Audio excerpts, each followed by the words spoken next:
Greetings, weary travelers, come. Warm yourself by the fire, and let us regale you with mighty tales, tales of adventure, tales of heroism, and of course, tales of Tamriel, brought to you by the unofficial Elder Scrolls pages. I am your host, Arcaneer Silvershield, can't even say my own name now, and I'm joined by a great team now, starting with the man, the myth, the legend himself, Lotus of Doom. How's it going, Lotus?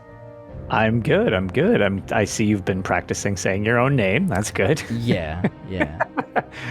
Also joining us to discuss this special episode, because we had hands-on experience with High Isle chapter from the Imperial Library, Benefactor himself. How's it going, Benefactor?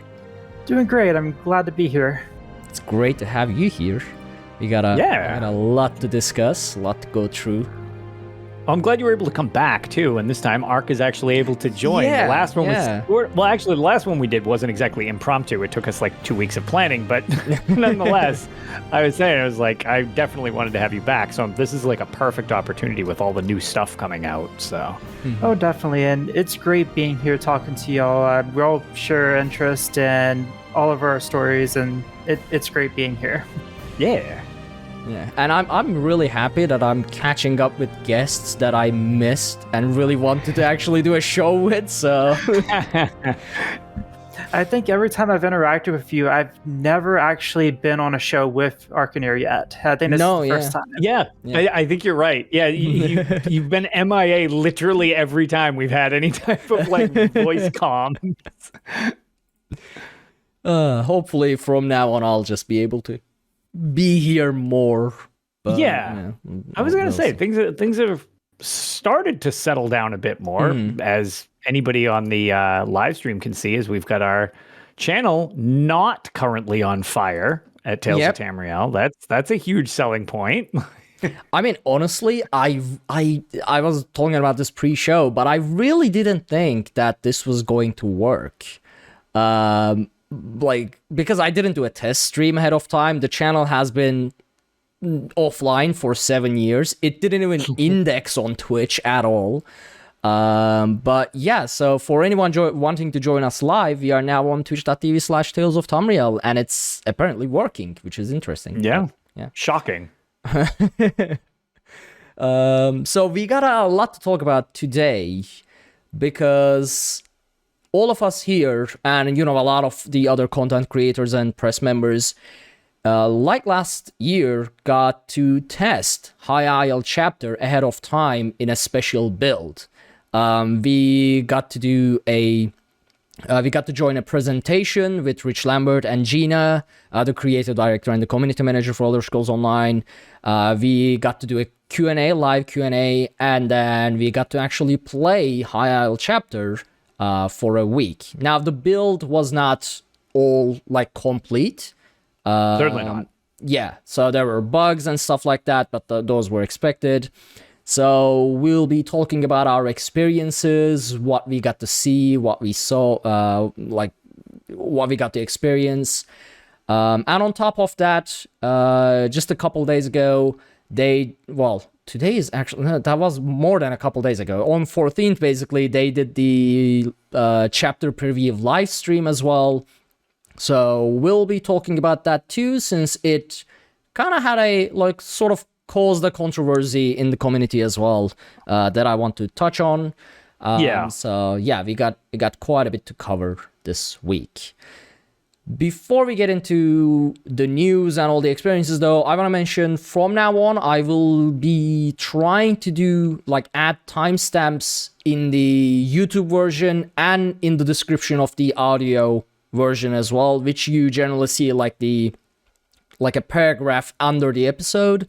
So I'll try to squeeze timestamps in there as well for anyone who is short on time and just want to listen to tales, or just want to listen to news or anything like that. So hopefully that'll help some of you, since our episodes can run several hours long at times. I think timestamps would be helpful. So I think that's probably a good idea. Just to give a gauge, because if you're not in the mood to just sit and veg out and you're trying to get something very specific, that seems like that would be much more handy for everybody. Yeah.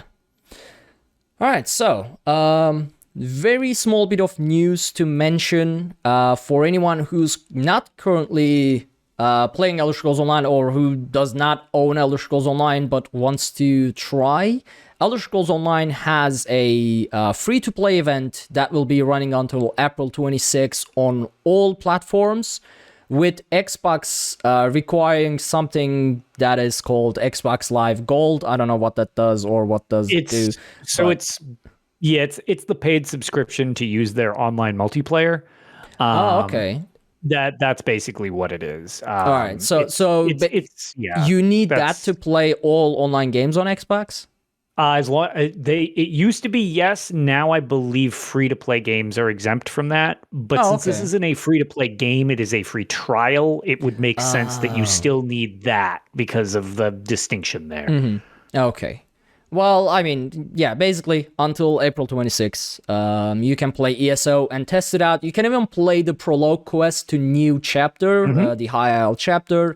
You'll have access to like the base game, bunch of zones, PvP, and Morrowind DLC because that's now free. Yep. There's also a sale for the base game and Blackwood chapter that will be running until April 27th, and there's a sale on Crown Packs. So basically, this is the usual pre-chapter release sale that you can just save up on a lot of things, or it's a great time to just like jump into Elder Scrolls Online at a really good price, basically.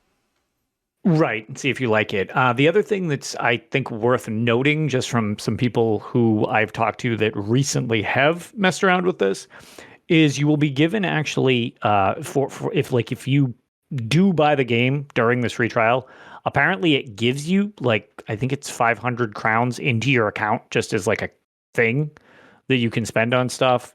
And the save file itself is yours. So if you play in the free-to-play event, the free-to-play event ends, and like a month later you decide, you know what, I missed this game. This is actually really fun. Like I missed out. If you buy it, you still have access to all that stuff. It's not locked to like the trial. It's basically just temporarily unlocking the game for you. Mm-hmm. So anything you do there stays with you, which is really cool. I did not know that, and that's pretty good. Because it's pretty sweet because I actually know a couple people who have only played this game during free-to-play events and they never start over. They just continue where they left off. And I'm like, wow, that's fine as long as you want to, as long as you can slow play like that. But I was like, that's great. Like, whatever. Like, whatever works. I will finish this game in 700 years. Right. One week at a time. I'll play this game diligently for 1 week every like 6 months during a free trial and just do as much as I can. But yeah, so it's pretty cool. You won't lose your stuff. So it's basically just a good Kickstarter to see if you like the game to start with. Mm-hmm. Really hope they do an ESO Plus thing somewhat soon. Cough, cough. Or I don't know, you could just get ESO Plus for once, Lotus, to get rid of your inventory clutter. Look, if it gets much more, I have doomed my inventory with this event. That's really the problem. I was like, usually I'm like, oh yeah, inventory management isn't so bad. And like, we just got a guild trader, one of my guilds, and I was like, oh, thank you, God. So I like just threw all these motifs up because my bank was destroyed, my housing chests were destroyed, my inventory. I was like, there's so many things. I was like, this is horrible. But now I'm making money. What do you think of what's going on with the amount of spider legs that we're getting? I have like over 200 of them. That's what I've been seeing. I thought it was funny that people figured out it stacks to 200 and that's where it stops and then it makes a new stack. So funny enough, I don't know how many, because on PC, people are able to power through writs way faster than on console when it just you have lazy writ crafter. So on console, we don't quite do the like, I have 36 characters and I'm just like boom, boom, boom, boom, boom every day, like doing all of your writs. So maybe that's why I've noticed less. But I do, during these events, I do about, I don't know, 8 to 10 characters for it. And I definitely have a comical amount of spider legs or whatever, but it is nowhere near what some of the people have been like posting. I've got like, probably 30 of each or something like that. But, one of the things I did see a lot was people were having a real hard time getting the style page, the new style pages.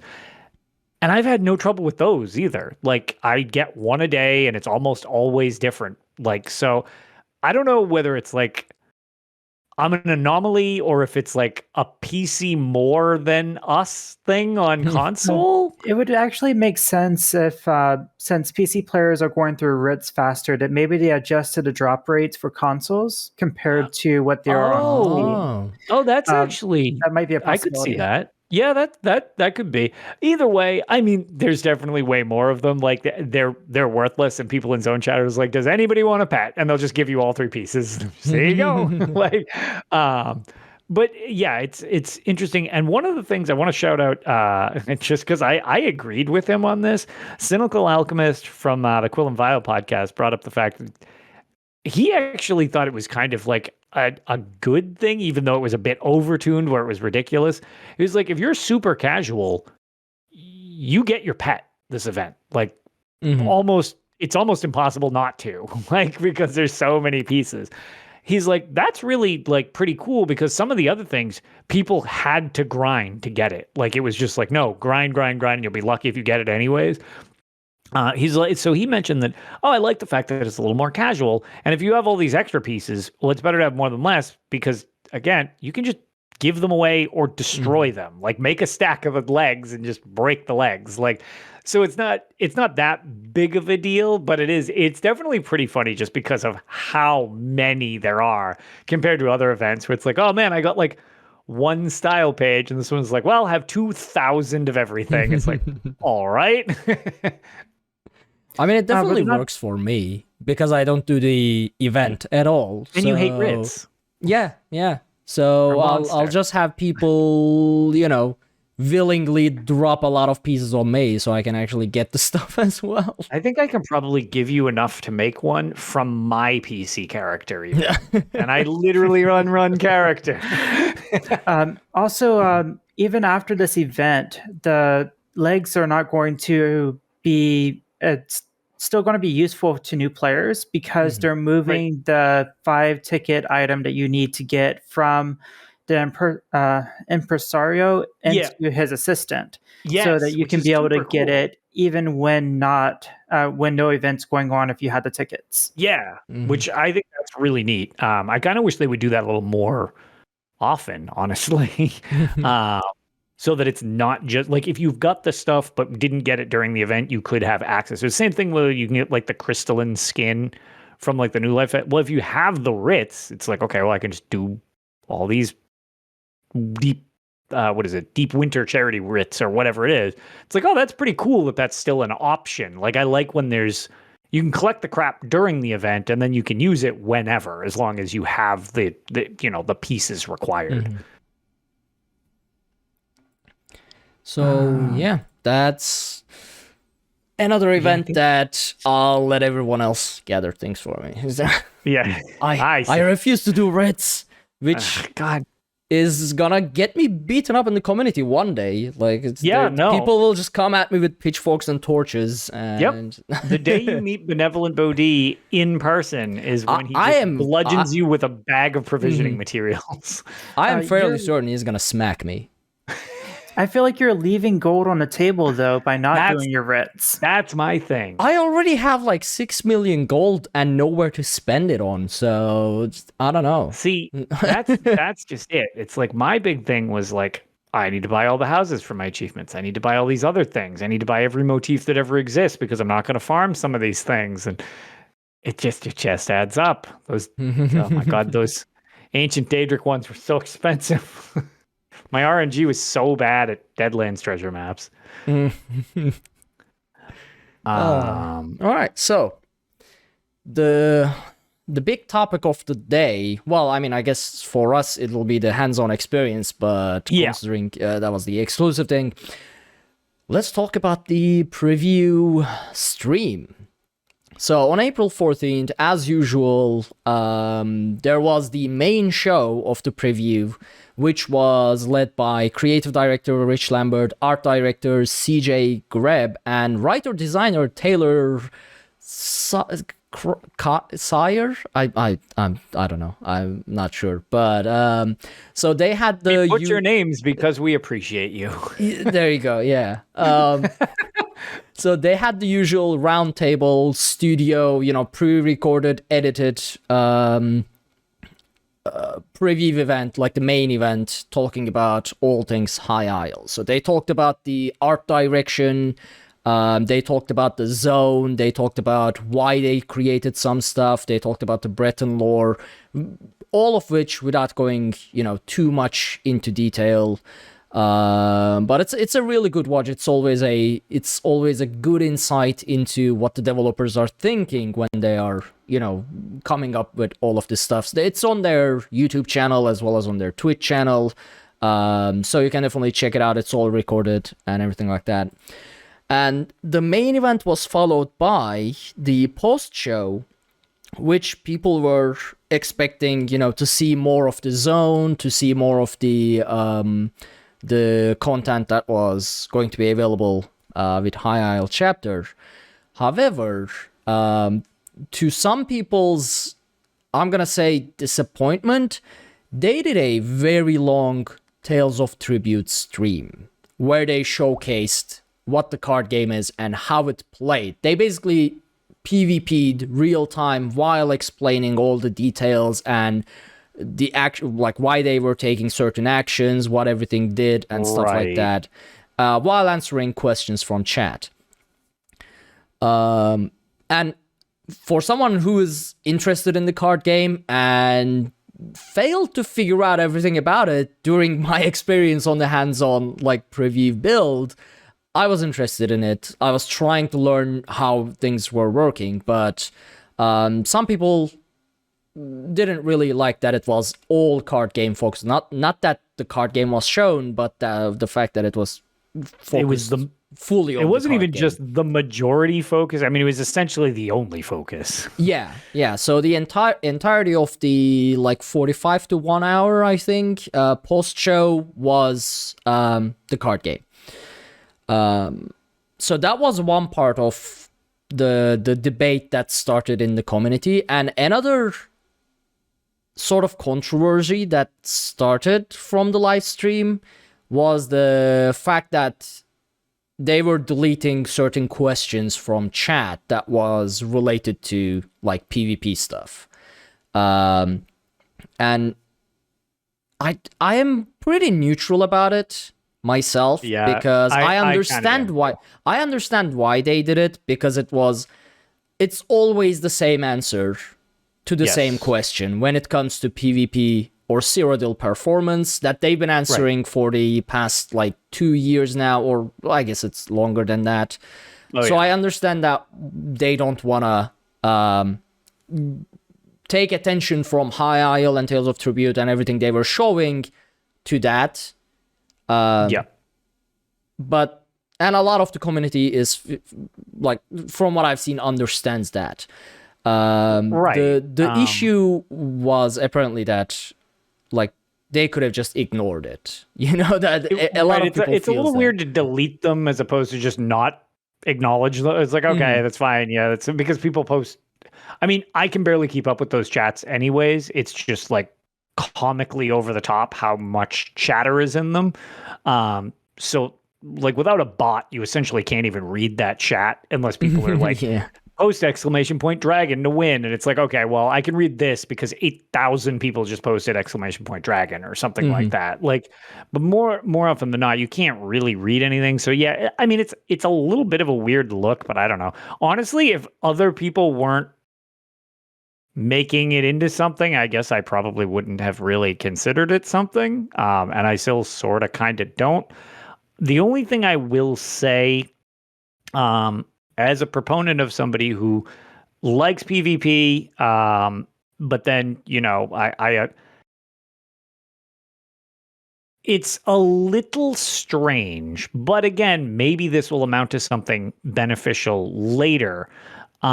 It's a little strange that a lot of the things that seem to be coming to the competitive side of this card game are things people have been asking for with Battlegrounds, but aren't getting with Battlegrounds.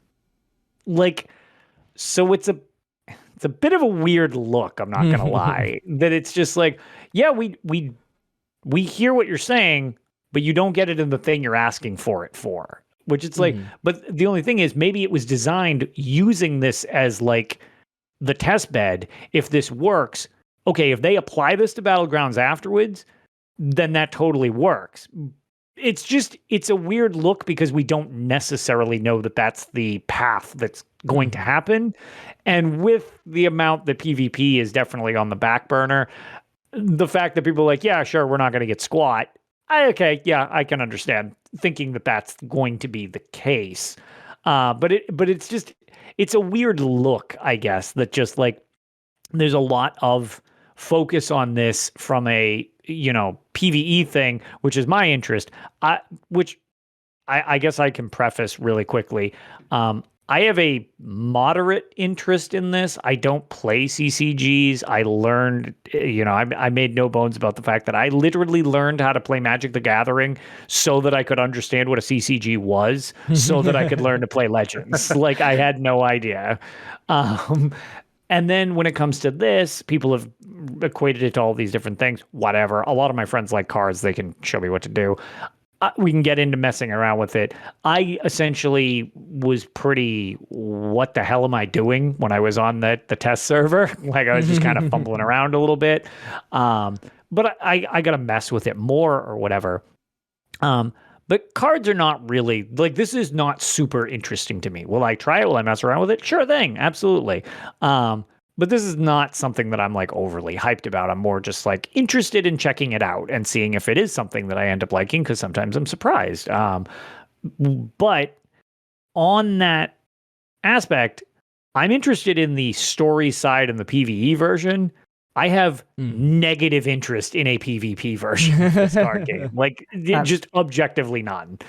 I agree completely with that. I can't see myself truly enjoying the PvP version of it until it was confusing to get into to begin with. Yeah, I struggled with it a lot because it seems it's more involved than I like. It's clearly like a well thought out thing, at least from my understanding, like balance wise. But I mean, like, there is a lot to it. This is not like, oh, we're going to play this and there's 4 rules. There is a lot to this card game. Like, this is an involved system.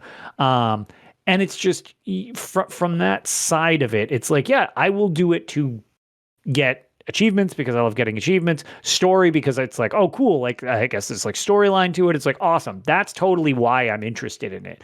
But like the PvP set, like competitive side of it is like, that will be a shock if that's something I do at all. It's just like, it's just not on my radar. I'll be glad to say, oh, I was totally wrong. This is the greatest thing ever. And this is all I'm going to ever play. I've retired from Dungeons and Trials and everything, but I just don't see that happening.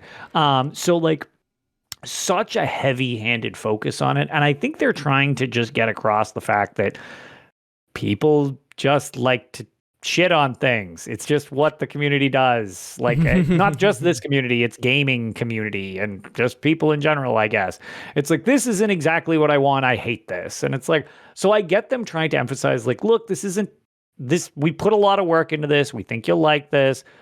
If you don't, you don't. That's fine. When the thing is out, then we can give them like, okay, well, if nobody plays it, they can read those analytics and realize, well, this was a dead venture.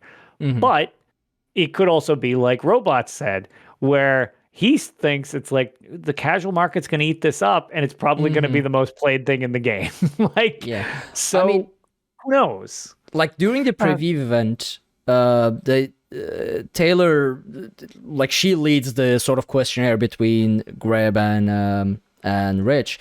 And so she goes like, so one of the most asked questions about, Tales of Tribute is why? And Rich's answer to that is like, basically there is a whole variety of ways to play Elder Scrolls Online, from like casual to very hardcore, perfect at progression groups and things like that. This apparently they wanted to add just one more way, like a completely different way of enjoying Elder Scrolls Online, which is exactly what this is. It's not PvE, it's not PvP, it's tavern games. Yeah, it adds to the world of Elder Scrolls Online in the sense of what people do, like what actual people in Tamriel do in their free time, sort of thing. Right. So it's sort of an immersion / casual gameplay thing, and I definitely understand that within the 8 years of a game's timeline. Right. Like you can keep adding dungeons, trials, stuff like that, but 8 years later, eventually you need some weird different thing, in my opinion, too. So I do agree with the fact that this is going to be played a lot.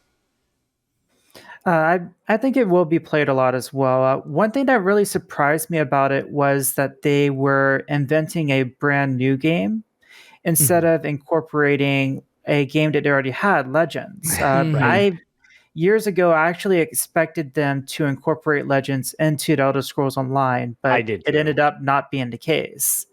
But overall, to play devil's advocate on why they would focus so heavily on the card game within the stream is because it's a brand new system. It's a complicated system. It's not something that you're just going to pick up and be able to play right away. You're going to have to learn a little bit before playing it. And they want to focus on the new systems that they're bringing to the game, similar to how last year it was companions, and this year is going to be the card game. Yeah. That was one of the questions I asked Rich during the Q&A. I asked whether if, they had people from Elder Scrolls Legends team, either as consultants or like just straight up involved in the development of Tales of Tribute. Right. Apparently not. And so he said they wanted to do something unique for Elder Scrolls Online as ZeniMax Online series, like with their team. Sure. And he mentioned that. Yeah, and he mentioned that they looked at a huge variety of games because, a card game within a game exists. Like he mentioned Gwent. He actually mentioned Dominion as a reference point, which Rob in chat also mentioned. They obviously, looked at Elder Scrolls Legends, they looked at Gwent, they looked at Hearthstone, Magic the Gathering, all those things. And they took inspiration from all those things and like analyzed what made them good and used that knowledge to, make their own unique card game, which I appreciate. And to the point of what Benefactor said, this game is, at least at first look, feels a lot more complex than, say, Hearthstone or Elder Scrolls Legends or even Magic the Gathering. Those are pretty straightforward when it comes to, like, you make your own deck and you know what the cards do damage most of the time with additional effects, but that's the basis of it. You have a health, you do damage. This is a lot more management, from what I gathered, strategy than just plain old, okay, this card deals 5 damage, this card has 8 health, so on and so forth. So that might, as you said, Benefactor, be why they had to spend so much time on the stream so that they could explain how it works. And maybe that's why a lot of people thought it was boring, because it was a lot of instructions and a lot of explaining rather than just speed playing. So right, here is a class on how to play this.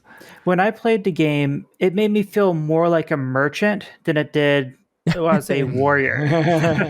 Yeah, that's fair enough. Yeah, that's a good way to put it. The other thing about this, so I guess there's like 2 things. One, the reason why, even though this isn't really super of interest to me necessarily, outside of tangentially testing it out, seeing if it's for me or whatever, is going into this, I feel very much the same as I did when they announced Antiquities. And Benefactor, you were there too. At ESO Vegas, when they showed it, I literally was like, what the hell are they talking about? Like, I literally didn't, I was like, what? Because it was pretty nebulous in concept, where it was like, well, there's a digging thing, and then you can like find these things, and then you'll get lore out of it. I was like, I have no context for what you guys are talking about. Whereas this seems more like it's farther along, it seems like. And I feel like they're trying to maybe prevent that from being the thing where it's like, no, we can explain this pretty concretely. Whereas Antiquities, when it was first announced, was pretty nebulous, in my opinion, where it was like, and I ended up really liking Antiquities. In fact, the only thing I don't like about Antiquities is the fact that I need to farm the leads. I just want to sit there and do Antiquities. It's like a great veg out thing for me. I'm just like, oh, I'm just going to scry and now I'm going to dig shit. Like, that is fun. And I originally was like, I don't know how much I'll use this. I super love it. I think it's a lot of fun. So I'm kind of hoping I have a similar thing with this. The only other thing that I think might be causing some of the, we'll call it vitriol that's been floating around about this thing, is the fact that because it is such a focus, it doesn't so much feel like enough to hold up a chapter as a focus. I feel like if we got this, now reasons why we didn't get this aside, I feel like if they had a new class and this card game, people wouldn't be quite hung up on this. If we got a new skill line and something and this outside the, here's the new zone and story for those people who like that. Here's, the new feature, which is a card game, which other ones there's been skill lines, there's been classes, there was antiquities, there was battlegrounds at one point. Like, so I feel like those people who are waiting for the, okay, so the zone's there and this, what's my thing? And since this thing doesn't connect with them, they're not interested in it. So as a side effect, since they don't directly like this, they get kind of pissy about it, which, I mean, whatever, I guess, like, that's fine or whatnot. But the thing is, I guess if that's the case, then this probably might not be the expansion for you, I suppose, if, like, you don't feel that's enough. And maybe that's the case for a lot of people. Maybe that's not enough because it's not what we've gotten before. And I know one of the weird things is, because I fall into the opposing camp from it a lot of times, people are always so excited about a new class. And there is nothing I could care less about than a new class.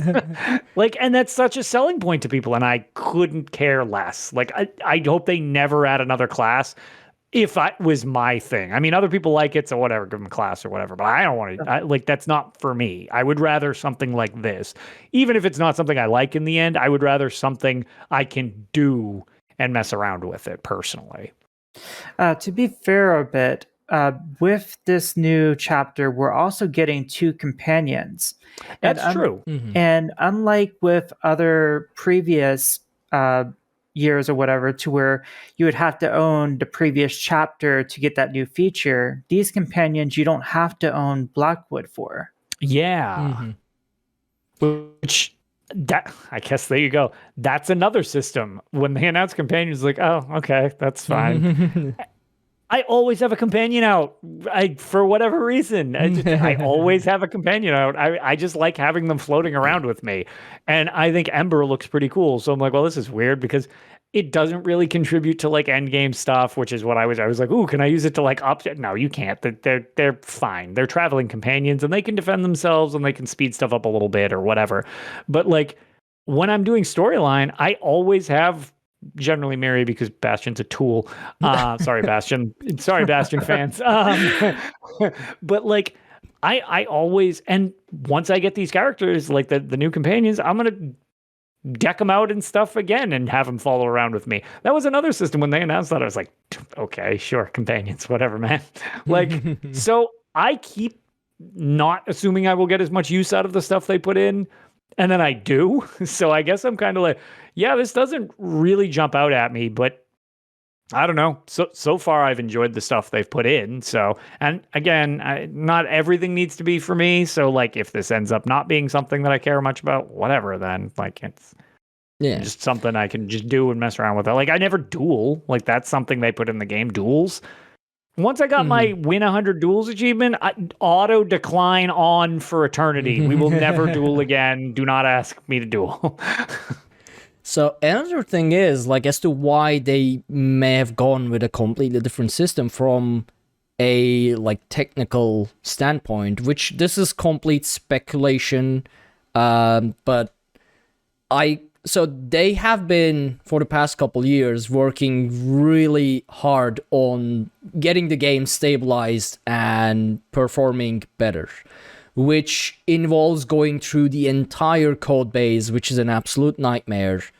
And every new thing that you add to the game that touches that legacy, like the base code, which, you know, any class, any new skill, anything like that would have to directly link to that old system, you are risking new problems, you are risking new performance issues, and you are taking away like resources that would be spent on refactoring and making that code better. Because I assume the people who would be adding a new class are the same people who would be fixing the old class system for the better, for example. So it might be that they didn't want to add anything new to the system they have been working on making better, and instead making a completely unrelated and irrelevant system that could work outside of that old system, which is a card game. So that may be why too, that they focused on a card game and didn't add anything else to the other stuff. I think this was brought up many episodes ago when, like, this was first mentioned, type of deal. But the other thing is too, where lag in Cyrodiil and Battlegrounds and Trials is so noticeable when you're going high end, like, I gotta, do everything perfect or whatever.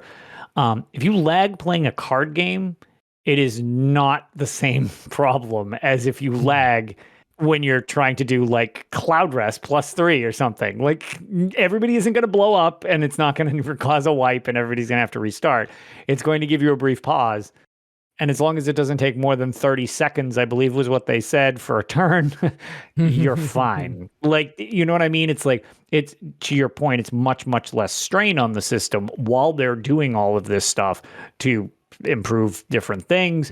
And it kind of seems like with some of the issues that have popped up performance-wise, that might not be a bad thing at the moment, because stacking more things on before the previous blocks are set up is not really going to make a stable foundation, regardless of whether you think it takes too long or not. That's just logically how that works. I mean, it's, if it's unstable, it's unstable. And then trying to juggle something else on it is like, okay, this is going to get real messy.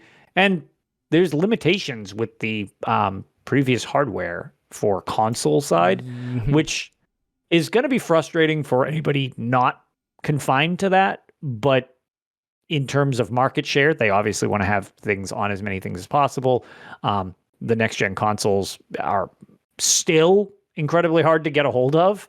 So it's not just like mass adoption where it's like the minority of players play on the old systems. I have no idea what the numbers are. But I will occasionally still boot up my PS4 just to see what it looks like. And I have a PS4 and a PS4 Pro, and I have my PS5. And my PS5 runs better than my PC. And my PC runs fine, but like they're comparable. And like I said, my PS5 loads slightly faster. And then I go on to PS4 or even the PS4 Pro, and it is horrific. Like, I remember why, when I was progging GH before I got my PS5, why I was getting so frustrated, because like I'll have some weird bar swap issues or hiccups here or there on PS5, sure. NPCs just straight up aren't there on last gen. Like, it's just like, you go into the Undaunted Enclave, go make a sandwich, because it's going to take them a while before they show up. It's like, they're clearly stretched to such an extreme.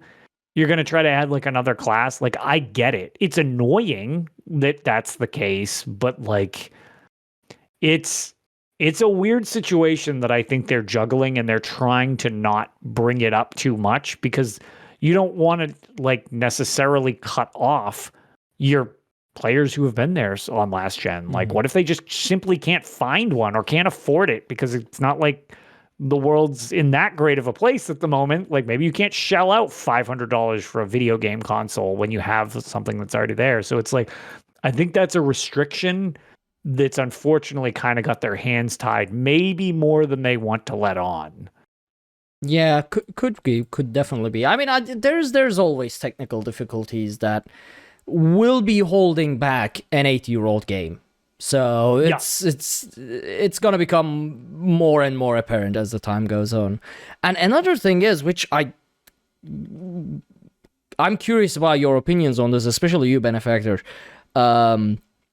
Since you two are more involved with the lore and the like the older Elder Scrolls titles, this is the first time they are going to a place that is barely even mentioned in the lore, right? This High Isle, from what I gathered, is let alone being like explored in the previous games or anything like that, it's barely there in the lore. So this is the first time they are just going completely from scratch and creating something completely by ZeniMax Online Studios, which I mean, I know they like go back and forth between Bethesda as well on this, but still, this is their creation now.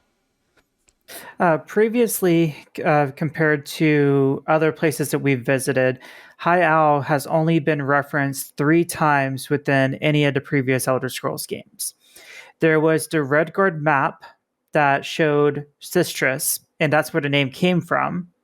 Then you had the Pocket Guide to the Empire First Edition, which actually had the archipelago in the very corner of the map that you could see.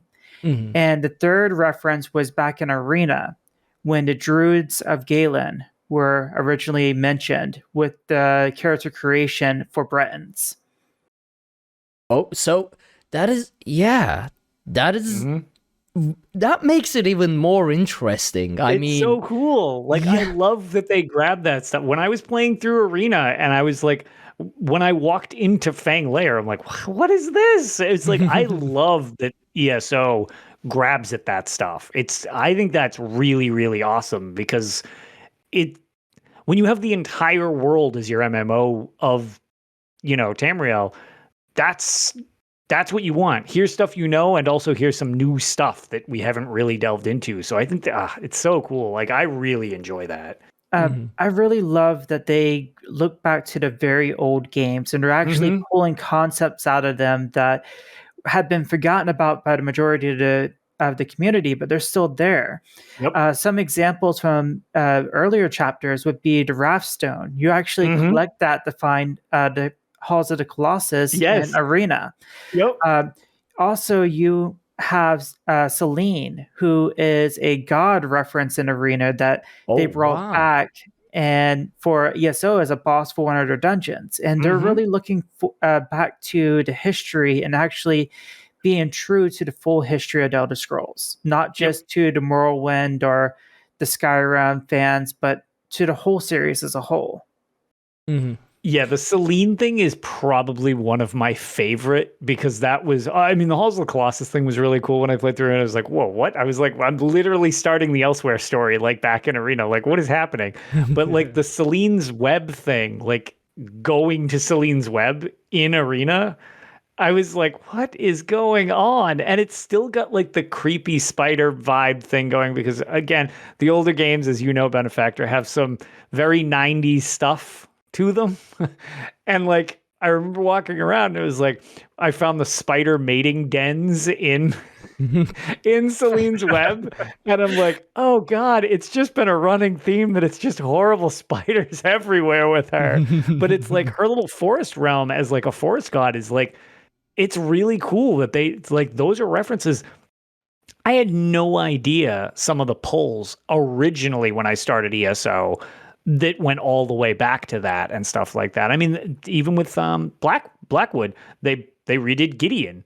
And I went into Arena after I had beaten it. I was like, I just want to see Gideon. So I just went to the world map and I found Gideon in Arena. I was like, oh, neat. It was like... I mean, I'm really curious how the quality, like overall quality from writing to world creation. I mean, we saw a bit of the world, but like, how is that going to compare to when they had to like make a zone that was created before, just adapt it to second era or whatever they needed to adapt it to, compared to now how they are going to just create it completely from scratch. as they will. I think that being able to create a brand new zone, actually to be able to expand the lore past preconceived notations. If we get a chapter that's in Morrowind, for instance, we're going to expect certain things there. And if those are not there, the fans are going to riot. Yeah, could you imagine if you got off the docks inside Neen and like the docks weren't there or something, and they're like, well, it hasn't been built yet. No, absolutely not. People would be flipping desks. Like... Exactly. But featuring it in a brand new location allows them creative freedom that they won't have if they place it into places that have already existed in previous titles. There's not that preconceived notation that people have about those locations. Sure, nostalgia can be a great feature to utilize for those locations, but for brand new locations, you can actually tell your own story. You can create the history and connect it to, it's like building a new building and connecting it to, and Legos, and connecting it to a city that you've already have. Yep. Instead of having to build upon a building that's already there. Right. Yeah. Nope, and I totally agree. Another thing I'm really curious about is, remember that teaser they made, I don't know, a couple or more years ago about Elder Scrolls 6? And just like that 30-second the flyby, camera panning, the flyby screensaver.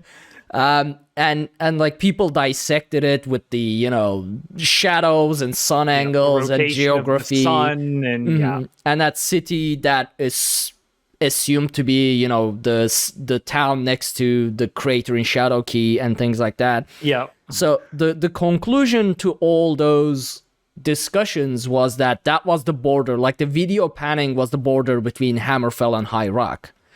That seems to be the most common accepted thing until it turns out that is a theory. There are some things that go against it, like Pete Hines saying that no one remembers Shadowkey, even though we do. There's a couple of us.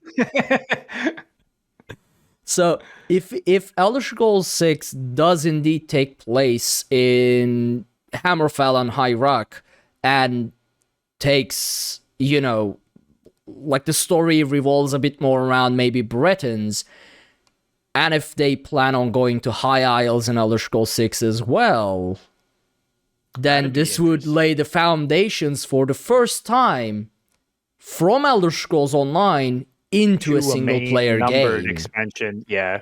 That'd be interesting. I would love to see that. That would be really great, and they could still do their own thing with it as well. If you look at the history books that were within High Isle, I'm not sure if you got a chance to read any of them, but this island has changed hands so many times within the last couple of thousands of years, and there's still a 1,000-year gap between ESO and Skyrim. Right.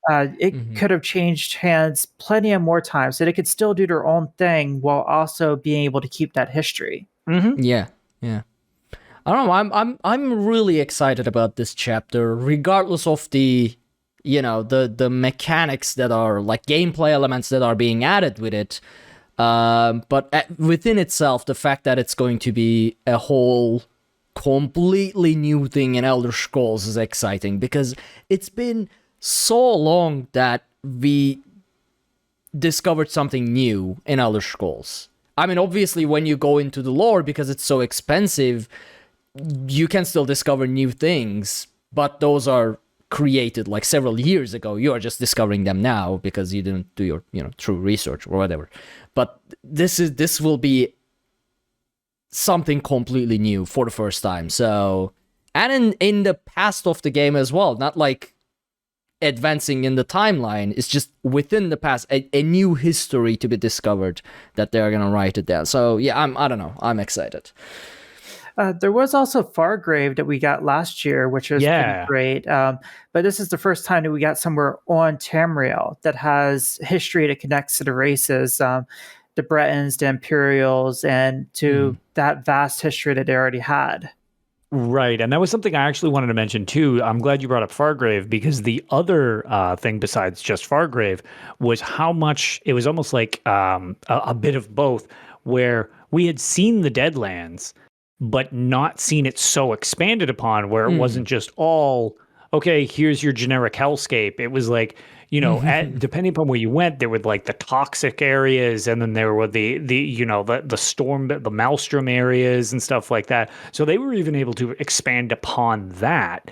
And, they did it with Somerset. It's not like we had never been to Somerset in any of the games, but Somerset in, Arena and Daggerfall, it's much more procedurally generated and stuff like that. Whereas like they were a little more in detail with varying things. Some people really liked the high elfy thing. Some people were annoyed that it wasn't weird enough because, they weren't actual words making up towers, which I think was poetic but whatever you want to be in your thing, I understand. So yeah, it's just, I've liked their art direction quite a bit in ESO, even if the only thing I ever say is the cosmetics, but whatever. I already know I'm in the minority for this one. The extravagant high fantasy cosmetics are not super my thing, but like I love the environments and stuff like that they do. That's super, super well done in my opinion. Mm-hmm.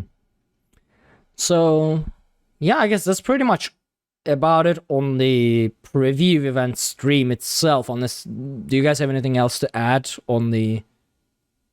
All right, no. So before we move on to our experience that came from, as I mentioned before, testing, we do have a round of shoutouts to do as every week, because we got even more people supporting over at patreon.com/UESP, getting those nice Elder Scrolls Themes reward. Actually, they showcased the there is a prototype version of the wooden map on UESP's Patreon and on Twitter, UESP's Twitter, and it looks so good. Yeah, it's just very, very and impressive. It's just a prototype too. I love how that thing looks. But so for this week, Probiotic Tonic, Danielle, and I'm pretty sure, I assume this is Norwegian, and I'm sorry in advance, but this is gonna be rough. Knut Eagle, Shoneng, Shoen, thank you so very much for the support over at Patreon, which supports UESP and our show as well.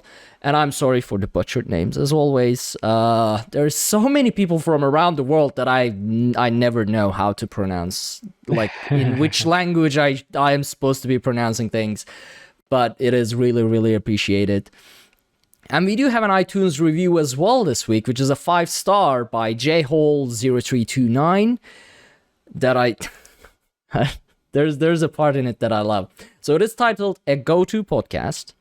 I've listened to this podcast for years off and on, and it's always entertaining if you're into both Elder Scrolls series and especially ESO. The current hosts are top-notch, thank you very much. Weird obsession with guars, but each to his and her own. Keep up the great work. I look forward to the years to come. Now, I love that.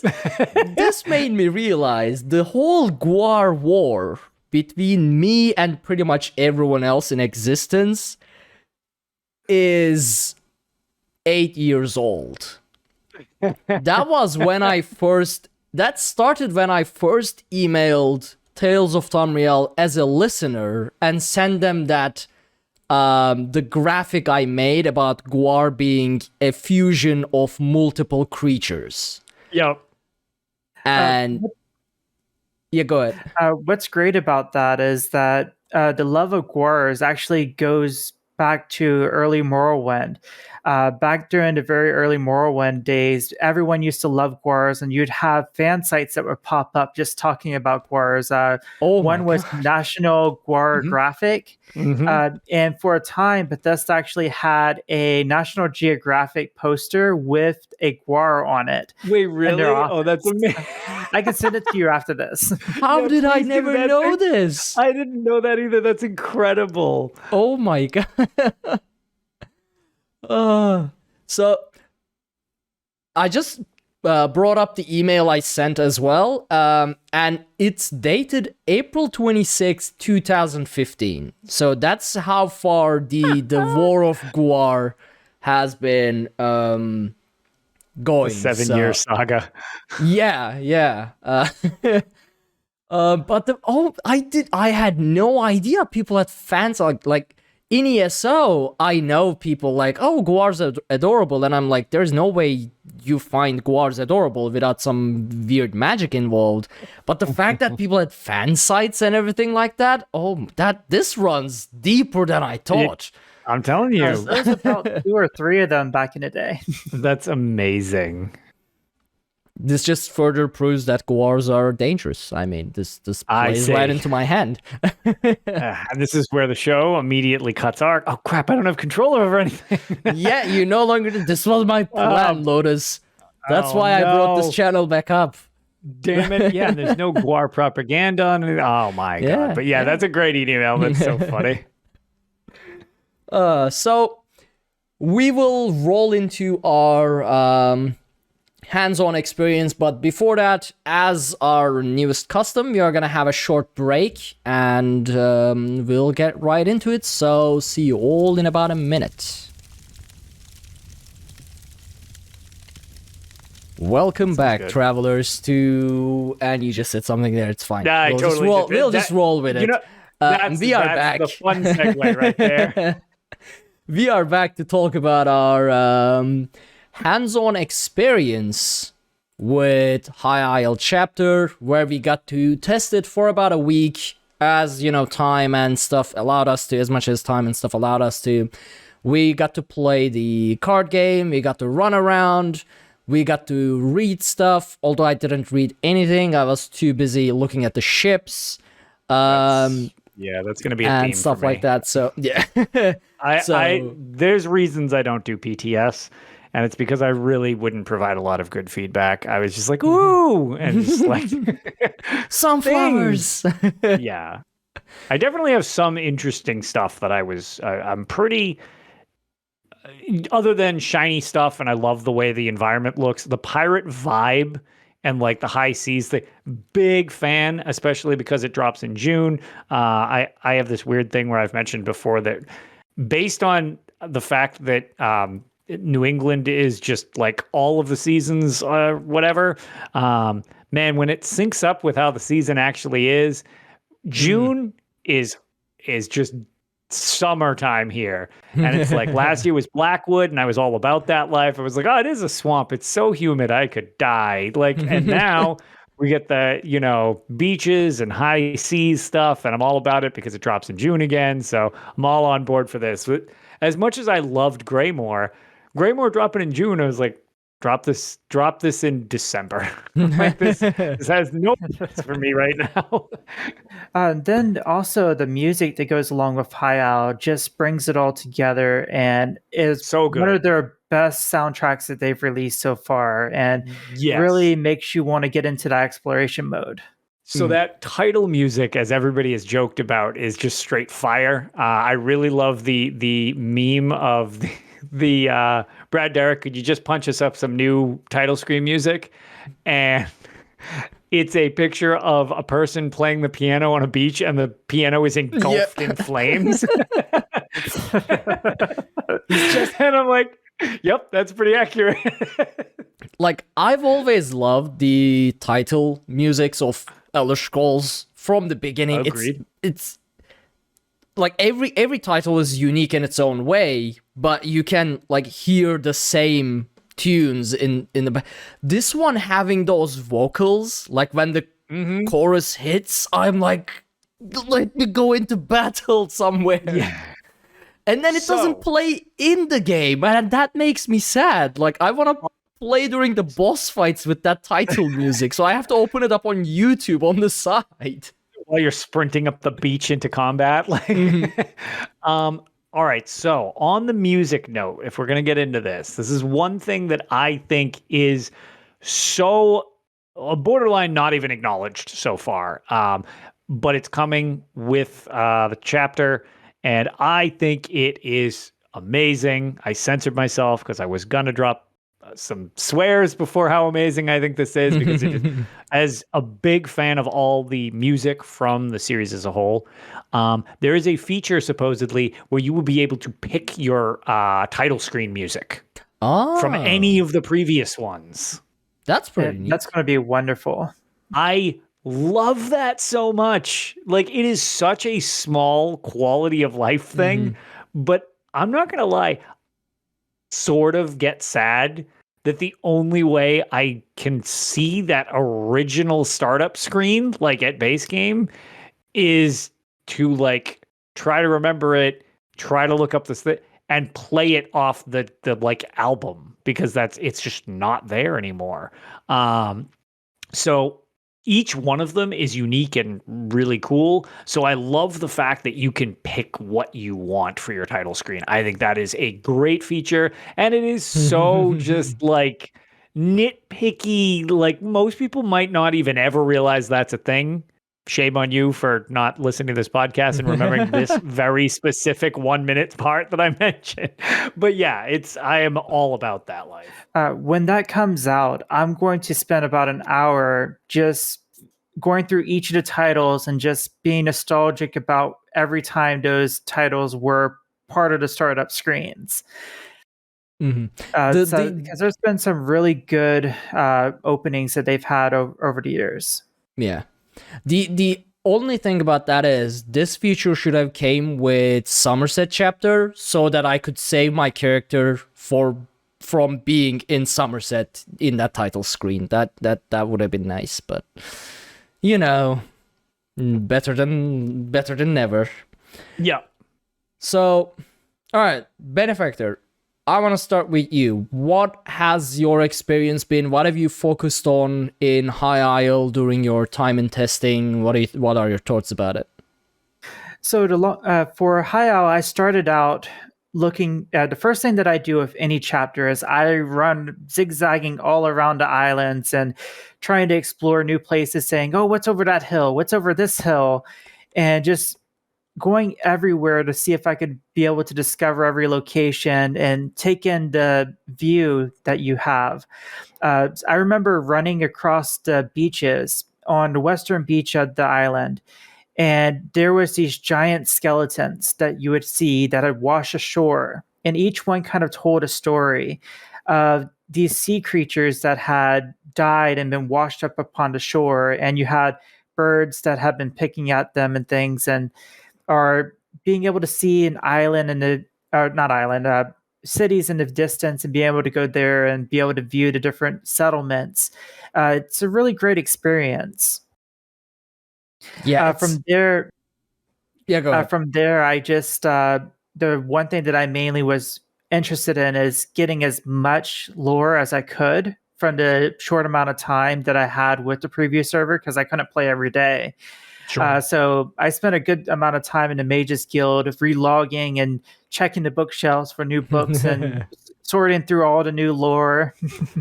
Because I wrote a lore article for the Imperial Library that is available now, and I wanted to get as much of that new information and be able to consolidate it for the community to get an idea of what the islands will be able to present. Mm-hmm. So were there any, like within the lore books and whatnot that they added, were there actually like insight as to the background of High Isles, like the new stuff that we expect to be added into the lore? Oh, there is a great series of books about the Citrus Archipelago that is a 7-series book that details the history of the island, going back to the first Breton, that the druids that arrived on the island and terraformed them. It goes on to see how the island has transferred from one person owning it to another. You had the Sinestral Elves be part of the island's history. Then the Regatta came through, which was the ones that the Red Guards that were migrating to Tamriel from Yokuda. Then you had the Imperials with the All Flags Navy and how they used it as a staging ground for their attack on Thrash. It has one of the richest histories that I've seen for an area in a long time in Elder Scrolls. Oh, that is pretty good. And the fact that it's very heavily naval related makes me really happy, because that's always one of my favorite settings in like fantasy games. And the fact that they made, I don't know if you guys noticed, the fact that they made actual ships in the distance move about, like from the island. When you look out to sea, you actually see these sail ships go left and right or here and there. I love that so much. Oh, those are really cool. Wonderful. And also within Gunfallen Bay, did you see the Colossus statue of Benduolo? If you look out into the harbor, there's this huge statue that you can see. And it's just wonderful to look at. It's like something you would see, or you actually did see in like Game of Thrones or whatever, you know, when there's this gigantic statue just hovering over the bay, and it looks majestic. I love that too. And the actual docks itself too. If you look at the rest of the Tamriel in Elder Scrolls Online at least, and you look at the docks, there's usually just like one or two ships, and I don't even remember ever seeing an actual ship construction site. In High Isles, there's this massive dock area, and there's just gigantic ships that are in the process of being built, and I don't know, I love it so much. It definitely makes the world feel more lived in. Like you see that they're undergoing construction, and that this is a real place, it feels like. I really like that. To that point, it was one of the things I liked so much about Vivec City was that they were building the cantons. Like that was something that I thought was really cool, that they were like not all the cantons were finished. They were actually like working on them. Like that's the type of like stuff that when they add it to it, I think it's like, oh, this is really cool. It feels like there's stuff going on outside me doing quests or whatever. And yeah, I felt that this had like a pretty good feel like that as well. I really liked that quite a bit. It actually felt very alive around you while you were doing what you were doing. I was gonna say something and that I completely blanked out because I read chat and my brain just went, nope, I'm not multitasking today. What was I gonna say? I don't know. Lotus, take over. All right, so I was gonna say, my thing of interest that sort of actually I kind of want to mention just before we get because it's a thing coming, and I actually didn't test it. I don't know if you can test it. You probably can actually, but it was something that I guess it sort of could have come from us talking about the reveal stream, was the armory assistant or armory itself, the change coming, where it's including Mundus stones now. This is like a technical side of stuff. It's including the Mundus stones now. So I thought plausible idea that they were like, well, they'll sell less Mundus stones for people's houses if they let you do it. I was like, okay, I don't know. I was pretty much like, I could see that being or not being the case, but they were like, that's not the reason. Like, it's a technical thing. And I was like, well, okay, then maybe it's a technical thing. This pretty much confirms that it was absolutely a technical thing because it's now included. So that personally, I think is awesome because I forget to change that constantly when I use the armory, and I love the armory, but that's a feature coming that I was like really a fan of. So I didn't actually test that on the live server, so I'm not sure that's the case. But what do you call it? One of the things that I just was messing around with options wise, because I like to just screw around with some of the like technical crap to this stuff. It seems like they're adding more accessibility options to the game, which is good, because I want them to keep going in this direction more and more, mainly because we have had this discussion on this show. We've had this discussion with people in Discord. The amount of stuff that's happening during some of these fights is a lot, between particle effects and AoE colors and you being unable to see like the little lines as somebody charges or the semi-translucent things, and you've got AoE colors that match the ground cover for some things. So I really like the idea that they seem like, now we'll see how, when they're done with it, we'll see how close, but whatever, they got to get there. So as long as they focus on this, it's good. I really like more accessibility options with that, whether you're colorblind or what have you. Big fan that they're leaning into that. And it seemed like they had some new features coming in with this that I liked, also including a new demographic where they put Spanish in the game. Oh, yeah. Which that's very cool, because like I have a bunch of friends who speak Spanish as like their main language, and they're like, I might just do it as default, just because it's like they speak perfectly good English, but they're like, well, whatever, I'll just speak my native language if they can actually do it. So like that's pretty cool. And that's a massive undertaking, considering everything in Elder Scrolls Online is heavy dialogue and heavy voice acting. There's just so much dialogue. There's tons. I don't see how that must have been a massive project that they had to be able to revoice everything into another language.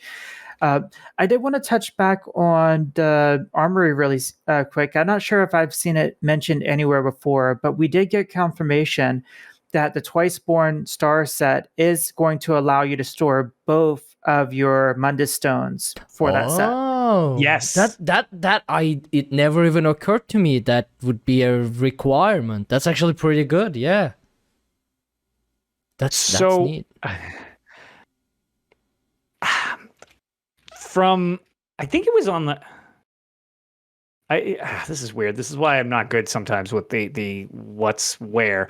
I think this was said publicly, but I don't know what you are implying. So all right, so Rich Lambert said that like basically Twiceborn Star has been like the bane of his existence.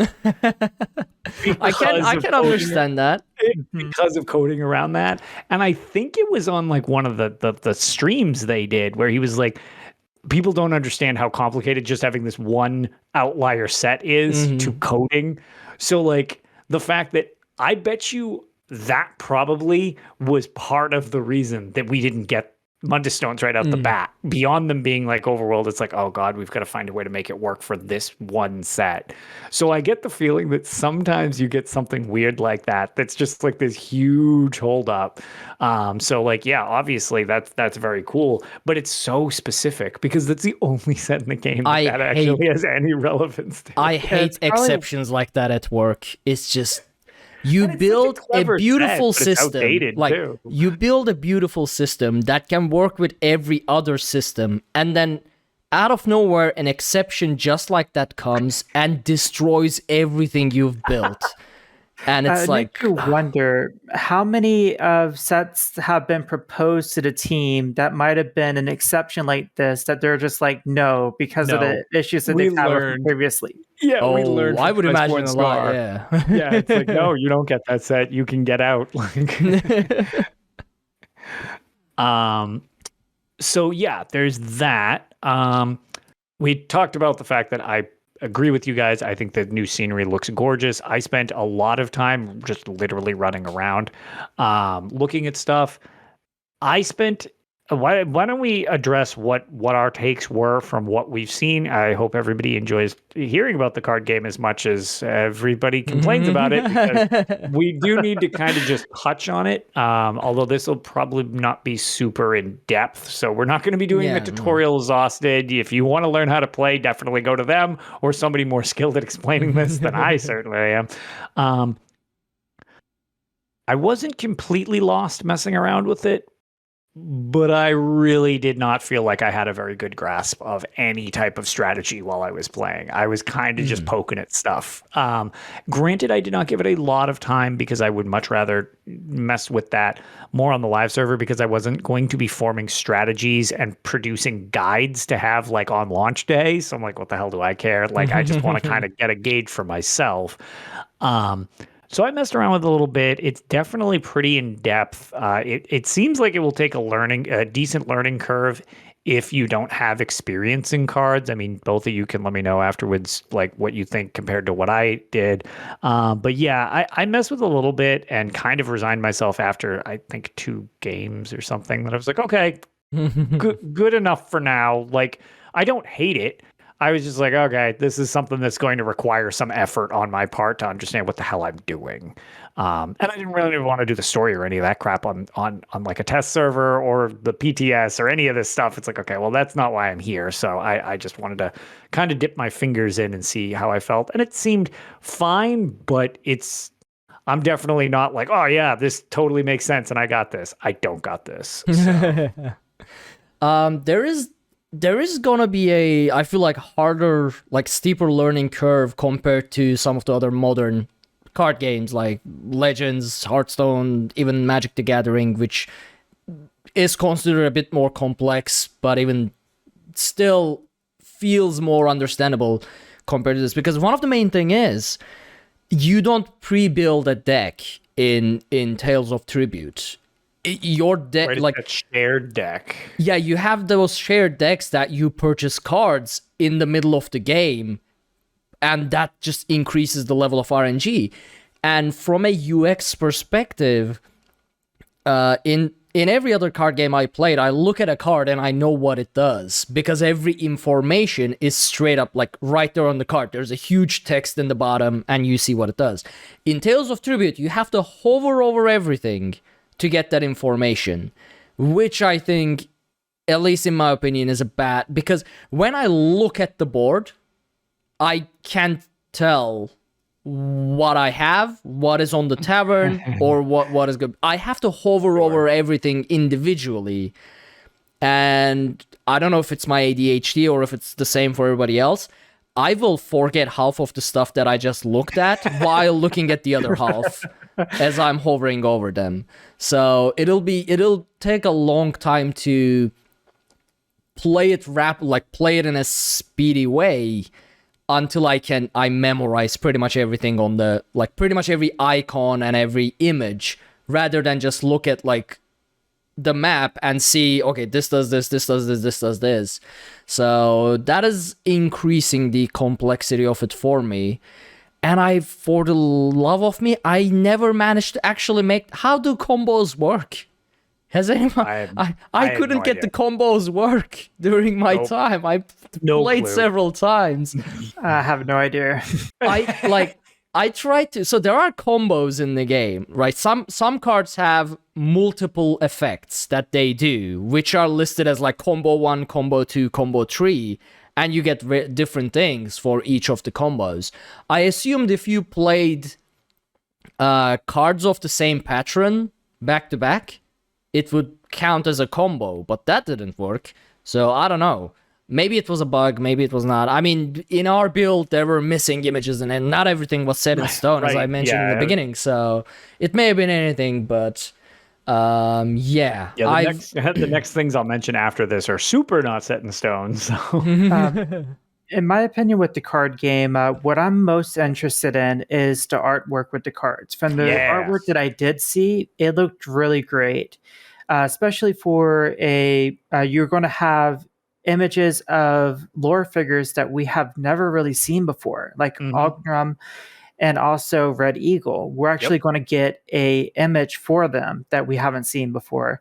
And then the fact that this game is played within the world of Tamriel, you takes from the world, and it makes you wonder what made these people want to create a game that was like this. And I believe that that's part of the storyline for the origins of the that's my understanding game as well. Is the storyline of the card game for the PvP or the PvE portion of it. And I'm really looking forward to seeing that in action. Yep. would definitely agree with that, especially because on that point, one of my favorite things about Legends was the amazing card art that game provided. Like, it was literally stunning in some cases. Like, oh my God, the art in these things is gorgeous. So like knowing that they could do that with this is also like definitely like very, very cool. And another thing is, like, people are skeptical about the card game and how many people will be playing that and whatnot. But from a community side, and I don't mean that as the general Elder Scrolls Online community, but like content creator communities or guilds and whatnot that like organizing events, this will be the perfect casual event, like tournaments with prizes in game. Contests and things. This is the perfect thing to organize events where people can actually focus on chatting with each other instead of just trying to. Because if you organize a dueling event, or if you organize a PvP event or a PvE event, people will be focusing on trying to survive or trying to beat each other and things like that. A card game, one of the reasons I love card games, and I used to love playing Magic the Gathering in person as well when I had the time, is the fact that like you can chat while playing the game. Yep. It's like you played cards and then just the person plays the card. There is time to chat in between everything. Right. So that's, I don't know, I'm looking forward to, and I assume a lot of the people will be doing that. The community run tournaments and things like that. Yeah. But I gotta learn it. I don't know. It feels, out of every card game I played, this feels the most complex. It's going to be a learning curve. Yeah, for sure.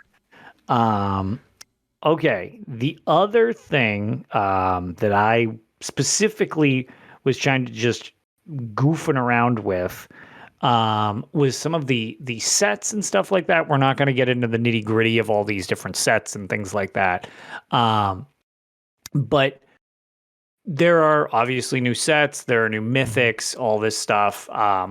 And I was just goofing around with some of them. And one of them I specifically think sounds very interesting because I started with when I was joking about like, oh, you know, I'm getting into DPS. And then I was like, I found Duma Gaming's thing, and then Deltia's got some, and Hack the Minotaur, I believe, also has some. But these like 1-bar build things. Mm-hmm. Well, apparently ESO likes this too, because there is a mythic ring, the Oaken Shield ring, I believe it's called, or something like that. Oaken Soul. Oaken Soul, thank you. Okay. So there's some obviously fine-tuning to be done with what the values of everything are, but basically it makes you a 1-bar build. You're not allowed to weapon swap. Mm-hmm. But as a result of not being able to weapon swap, it cranks all of your stats like through the stratosphere. It looks so interesting. I like don't know whether like, is it enough that that's legitimately going to be like a flex style? It's like, no, you can build into that for like end game stuff. I mean, you can sort of build into it for end game stuff now, and that's without that massive buff. Like, I mean, I used 1 bar to do a VMA thing. I didn't do Spirit Slayer with 1 bar. I used both.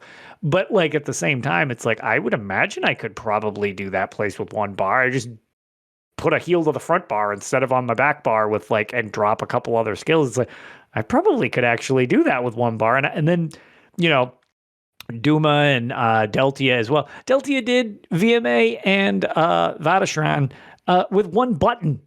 On his Templar. You literally just beat the Monvet with 1 button. And I'm like, dude, this is a mythic designed to support that playstyle, which is super new player friendly. Because like, oh, you don't need to have the timing of bar swapping and stuff like that. But it also kind of makes it sound like it could be legit enough to actually do some hard stuff with this thing. So I'm fascinated by this ring, and how it will land. I'm pretty sure one of the like theory crafters in our community, like names you mentioned, will create a very broken build with this, like extremely broken, weird, I will one-shot Akatosh himself type thing. Well, I'm fairly certain it's gonna get changed after PTS, but we'll see. Then again, I'm not an expert. Like, I don't see myself using it as a tank, so I don't know. That's where my combat knowledge ends. I can theorize about tanking, and that's it. So, all we need now is just a ring that will automatically animation cancel for you. Now you're talking. So the other, there's, again, we're not going to go into every one of these sets. These were just the two that jumped out to me the most, and I was fascinated by them. I'm sure there's plenty of videos from people in the community analyzing them. But again, nothing is set in stone yet because this is all preview and not even on PTS yet. So it's fine-tuning incoming. So these might land very different or whatever. But this one is just, it's a very interesting, I don't know, horizontal progress set more than anything else, but also shout out to the Hermaeus Mora reference, because there is a, let me bring up the exact stats. Mora's Whispers. It's another mythic, and the bonus, it's a piece of light armor. I actually don't remember what it was on. I think it was it legs? I have no idea off the top of my head. Whatever. It's Mora's Whispers. But it's another mythic item, and as you know, you can only equip one mythic item. So the bonus comes from the one piece. Have either of you seen this? Did you happen to see it on the test or anything like that? I don't remember. What does it do? Okay, so Mora's Whispers, other than being awesome because it's a nod to Hermaeus Mora, and play the thing that this is so nerdy. It even leans into the idea of a lust for knowledge. One item set, gain up to, and these are the temp values, of course, 15, 28 critical chance, and a 10% increase to inspiration, alliance rank, alliance skill line, monster kill experience based on how many books of the Shalador's library, so your eidetic memory, have been collected. The current bonus, and then it just changes it based on how many books you have collected in your library. That's awesome and so weird. Like, that seems like a great, because we have the shared achievements and stuff like that. If you make a new character, put this on them, because you would basically just streamline your leveling based on what you did on maybe your main or a combination of stuff like that. It's just, I think that's a really cool twist to, this is actually pretty lore based, and it has a really cool practical value to the game, which I think is really, really neat. So I just thought that one was fascinating. I don't know how much it'll be used or whatever. I just think it's really cool, and it seems like a really good thing for having like alts. So actually, I think Shalador's library is character based. So is Shalad? Yeah, is it separate from eidetic memory? But it's separate. Yes, it is. Yeah. Okay. That, I guess that's a little. So because it ties to like your Mages Guild skill line and everything, which is character specific, but it's still a great set, because it's pretty much like, it's pretty much like, hey, you spend a lot of time finding lore in the game, and here, catch up with everything else. Like, catch up with your crafting, catch up with your PvP, catch up with your, levels. You are rewarded for going out and seeking out lore, and I love that. Interesting. I'm glad you made that distinction, though, for me, because I actually did not realize it was separate from the eidetic memory. So, okay, that's all right. I see what you're saying. But yeah, it's definitely more of a catch-up mechanic. Okay, all right. Still, very cool thing, but I'm glad that little bit was, like, noted. I really like how it really goes into Hermaeus Mora's sphere of influence, and where he's going to want to know all knowledge. And if you have gear from him, it makes sense that it would be powered by how much knowledge you have. Right. And it's exactly, that's very cool. And since Hermaeus Mora is one of the more abstract Daedric princes, I sometimes feel like it's probably tricky to come up with ways to actually have stuff. It's like, okay, Molag Ball, this, power stuff or whatever. You have like different things you can tie in. The Augmentinium's just like, here's skill points. Like you just literally get smarter type of thing. This is a pretty creative and different way of doing that in this, which I thought was pretty neat. So yeah, I really like the Hermaeus Mora nod from that one, obviously to the surprise of no one. Yeah, it's gonna be a fun. I like that they are rewarding lore. That's it. That's just like, Absolutely. because in Elder Scrolls, that's what you gotta do. I mean, it's one of the most lore-heavy, lore-centric games or universes out there. Yeah. So might as well reward that. And the amount of people who have come to this game literally just because of the single-player games, because it's like, yeah, I just want more story. It's like, okay, well, this makes you better at the rest of the game by doing the thing that you came here for. So, So, a few things I wanna like point out from my experience, other than the card game and like the world, is one of the concerns during the live Q&A was that the sisters are the islands, archipelago, the islands for me. Yeah, the islands. Yeah.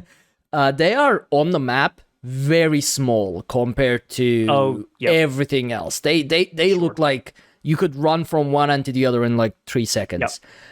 So that was one of the questions, and Rich said that's not the case when you're in the game. They just look small on the map. And maps are they scaled it. Maps are deceiving, and I'm pretty sure they scaled it within the actual zone, which is a very nice trick in like world creation.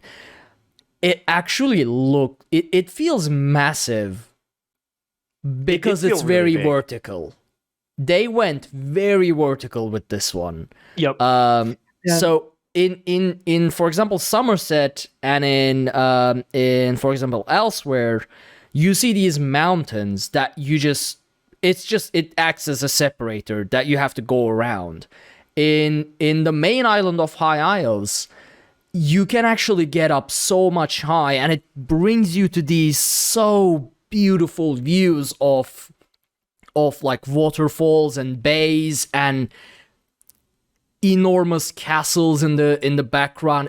It's just so beautiful, and the main castle area looks so lived in as well. They always just increase their world creation quality with every zone, in my opinion. They just like learn more things added to them. But the new castle in High Isles is it's probably one of my favorite cities so far in terms of like visual aesthetic and everything like that. Yep. And those mounted guards, I don't know why they haven't added that up until now, but the fact that there are actual mounted guards walking around makes it so much better. Yeah, that was very cool that they put that in, because it's one of those things that I never noticed until I saw that it was there, and it's like, oh wait, that's never been there before. It's one of those things. It's like I never realized I missed that until I was shown that it exists. Yeah. So have either of you gone to the prison island? I forgot the name of it. I have Amanos Island. And it's a great place to visit.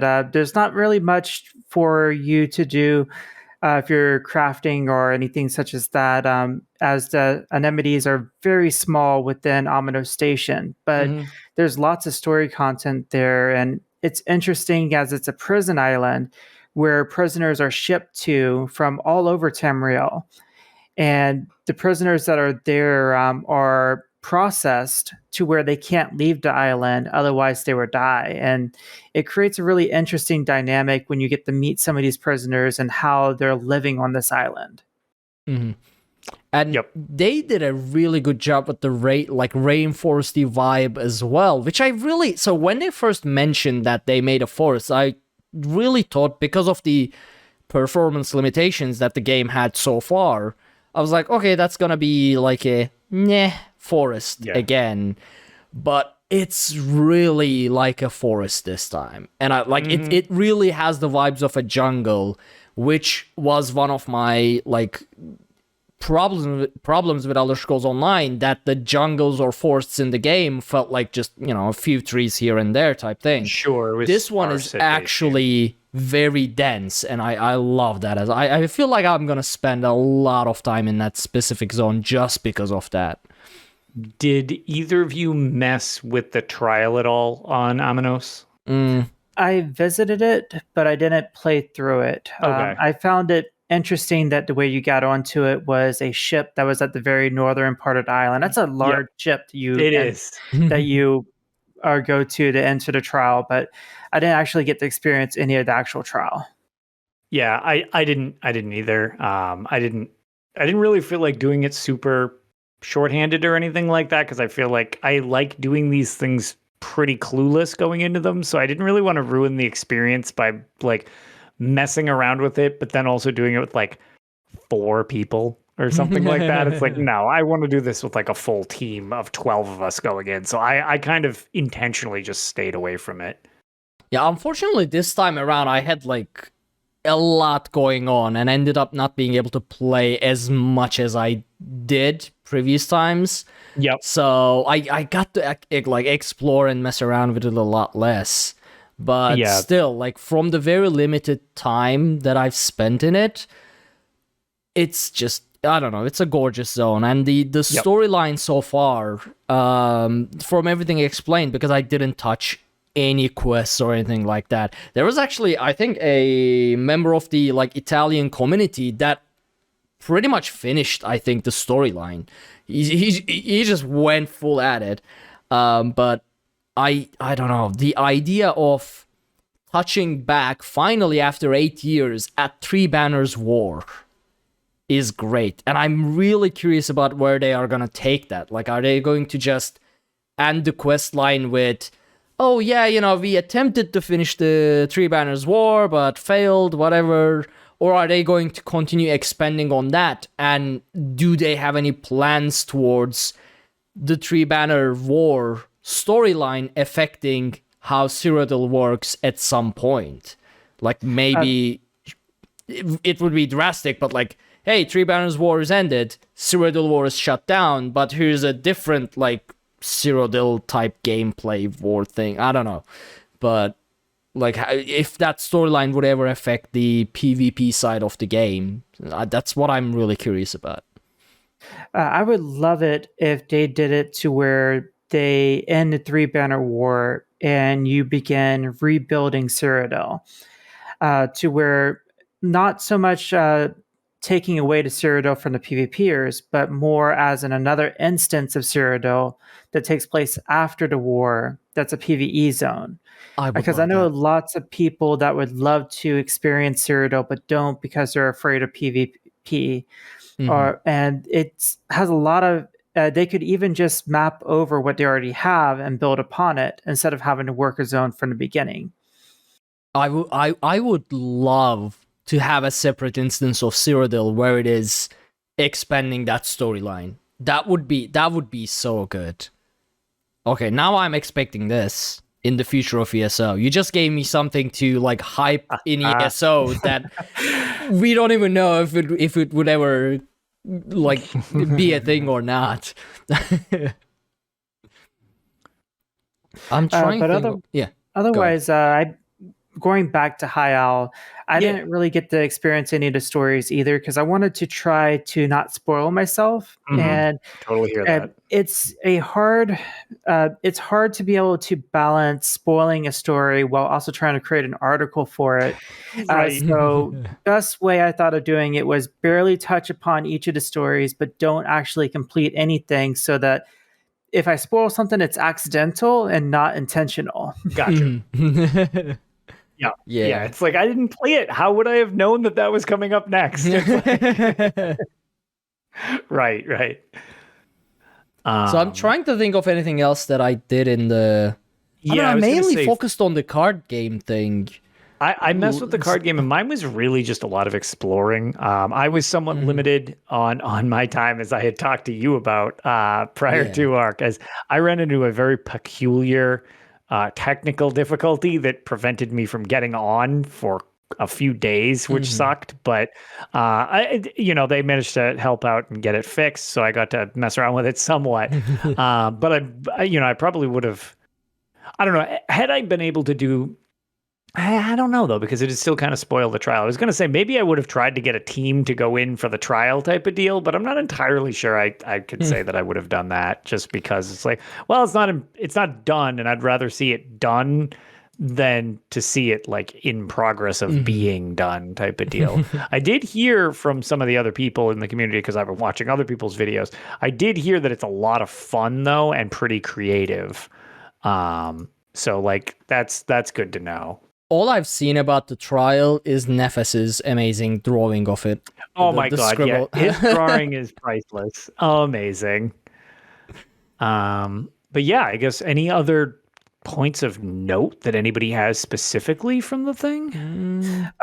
What about where do you think we're going to go for the fourth quarter DLC? That's a very good question. I actually have a theory, but I want to hear your theories first. So, all right. So this will be pretty quick, because I don't have a super big theory, because I've actually been very curious as the Sister Isles, like, they're over there, and I know that they've been saying the map's a little suspect on like what you see for real and then what you experience in game. But for the most part, I've been very curious if there's supposed to be some type of lead, as again, I'm totally clueless to the story itself other than the little bit of the prep. I actually haven't even done the prologue yet, so I don't even have the context of that, really. It's just the 2 dungeons. So storyline-wise, I have nothing that can direct me toward anything. I was curious because I've been very interested with the island approach, how stuff is going to go around. I was almost wondering if it's going to be travel to yet another island or something like that around the region. But that was really more just based on what we've been given so far, more than any type of concrete speculation of like, oh yeah, this happened, so clearly we're going to go here next. Yeah, I got nothing on that. It's mainly just like, okay, so we got some islands. There's potential for more islands. Like, is there anything to the left, like west of the islands? There are several things that are west. You have Yakuta, you have Thrash, which is where the slowed homeland. You also have a small island on the Redguard map, but I forgot the name of it, but it's more to the northwest. Yeah, it's a little above it. So I'm looking at like a map above me. That's why I'm not, for anybody on the live stream, I'm not just going insane. I'm actually looking at a map that's above me on the wall in front of me. That's it. Now, as Yakuta was the Redguard Island. Right? So where the homeland of the Redguards. Yep. I would love to go there. I think a lot of people. I mean, I have no idea, but yeah, a lot of people were all about like, oh, we're going to Yakuta. I was like, let's rein it in a little bit here.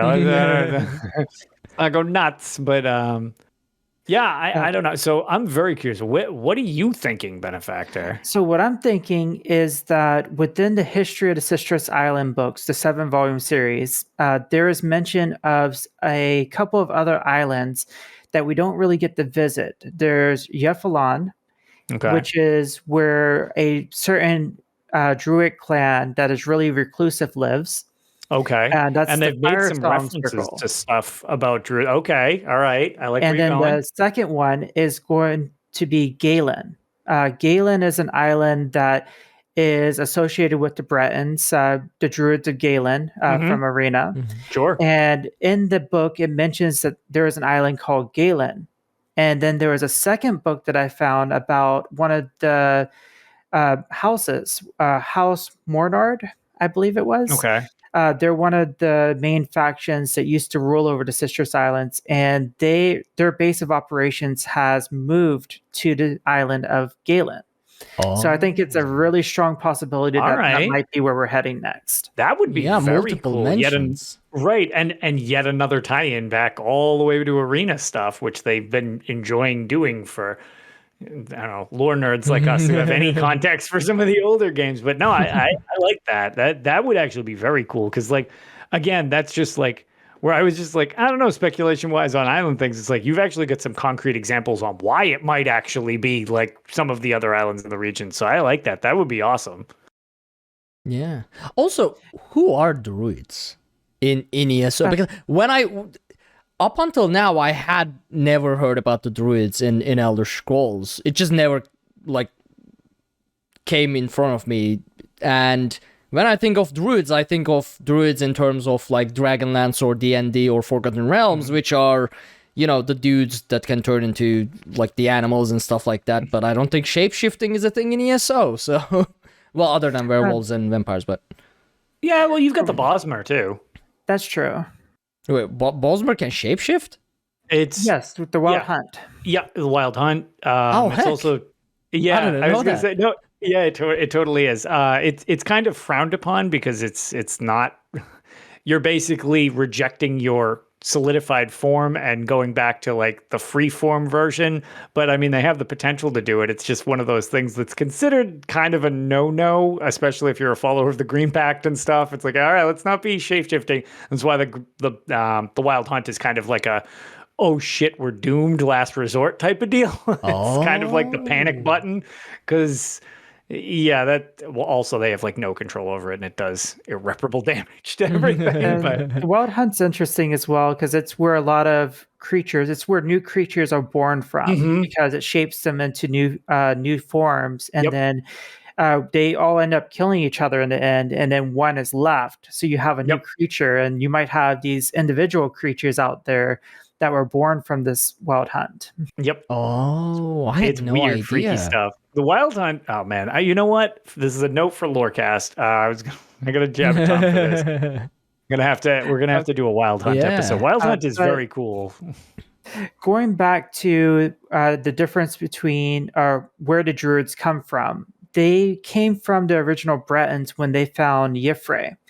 Y'ffre is the god that they worship. Y'ffre and his earthbones is what they worship. And druids were chased out of High Rock around the time the Dureni ruled High Rock. And so they left High Rock and went to the Sistras archipelago. And then they terraformed these islands into their own image that they wanted it to be, all except for one, which was Aminos Island, and I'm not sure why they didn't.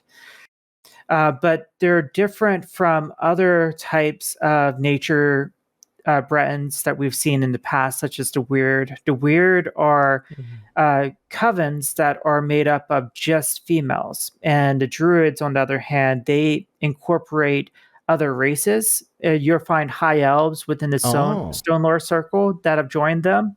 You'll also see that there have been men that join it. It's not just a woman-dominated field, to where they're more welcoming of others and teaching others about the true way, which is what they believe to honor nature. Okay. And that's compared to like the Reachmen, on the other hand, to where they manipulate nature to their own will and are more corrupting of nature compared to the Weirds or the Druids. But they all seem to have a common origin. That is a substantially better answer than much more concise than I could have given. I was like, yeah, all right. That was a great explanation, actually, the differences between those. I've never been much interested in Bretons, but I feel like after this chapter and getting like more in detail to their lore and everything like that, I don't know. I feel like my views on Breton are about to change heavily. I mean, don't get me wrong. The running joke is that Bretons are boring type of thing. That's long been a thing. And I even joked when Nephis and Skinny Cheeks were on, when Nephis was like, name me something interesting about Breton. And I said, from in-game, they have decent spell resistance, because honestly, in-game, there's not a lot of practical stuff from them. But if you look at their history, because I do joke that, like, I think their past is very fascinating, just like their creation, so to speak, but it is super messed up. Like, it's totally like very cringy concubine stuff, and just like, okay, well, this is a race that was bred like very, very screwed up backstory. But it's a neat backstory, but like some of this druidic stuff, it'd be cool if they put some of this into the game, like a little more, because then it would provide some interesting lore and use in game in a practical version. More than just kind of like, yeah, you can read about why they're cool. Also, I really enjoy that you're being attacked by a Khajiit. But yeah, so that's just it. And I think that might be the focus of this chapter, is to kind of flesh out their current day interests, so people know that there's more to them other than they get to cast spells cheaper and they have spell resistance. I mean, that's another thing. I wonder if there's going to be it's actually coming to PTS on Monday, but I wonder if there's going to be a change in Breton racial passives with this, like an overhaul of their that'd be weird usability with this chapter. They make real good healers. I would expect that if that was the case, we'd probably have heard about it by now. Yeah, you'd think that so. That is also true. Yeah. I mean, what they have is also pretty consistent. I mean, like all the games. And that's why I was like, in game, if you're just looking at it like a gameplay perspective, they're not. It's just like generic human character, even though they're not even entirely human. But like from a gameplay design standpoint, it's like, yep, they have some magical affinity and they're generic human thing. And it's like, okay, well, they're magically inclined because they're not entirely human, even though they look very humanish, because some of their earlier designs also were much more alien or what do you call it? Elven. Like if you look at some of the old Breton concept art, I'm sure Benefactor knows what I'm talking about, where their fingers are like elongated, their ears are definitely much more like stretch. They definitely had a more bizarre like aesthetic to them, and they've kind of been humanized more and more as the series has gone on. They're really, really human-y in ESO. One thing I would say about Bretons that they do better than any other race is that they're really good about dealing in politics. Yeah, that is. And I have to say that considering the political implications of this chapter, it's a breath of fresh air compared to the world-ending threats that we've been dealing with year after year. I think, And it's great not to have farther escalation to where, before we know it, we're going to be probably fighting Numidium next or something. Instead, we're actually dealing with issues that we might even find in our real world. Right. I actually completely agree. I do really enjoy a lot of the crazy, over-the-top, bombastic, world-ending events and stuff like that. But it's like, when people are at this point, like getting things like God Slayer because you've killed gods in terms of like time-controlling dragons, it's kind of hard to outdo yourself every expansion without having a couple to like rein it in a little bit. It's like, we're throat-punching Daedric princes and stuff like that. It's like, okay, like, everything conceivable can't be the end of the world type of deal. And it was one of the things that I thought Hrothgar or Orsinium did so well. It was a politically based story instead about that whole region, and it was awesome. So like I definitely, being that I think is one of the strongest chapters, chapter 0 if you want to, whatever, it's a chapter before they were chapters. I think that was one of the strongest. I kind of have high hopes for the story mimicking something along those lines, type of thing, because you know not everything needs to be the most bombastic end of the world to be interesting. I don't know. I didn't do any of the Blackwood storyline like that this past year. I legit didn't do a single story quest in Elder Scrolls Online. And I love Oblivion and I love Dagon, but I don't know, it just didn't reel me in. I've been excited about this one. Like I'm looking forward to doing the story on this one.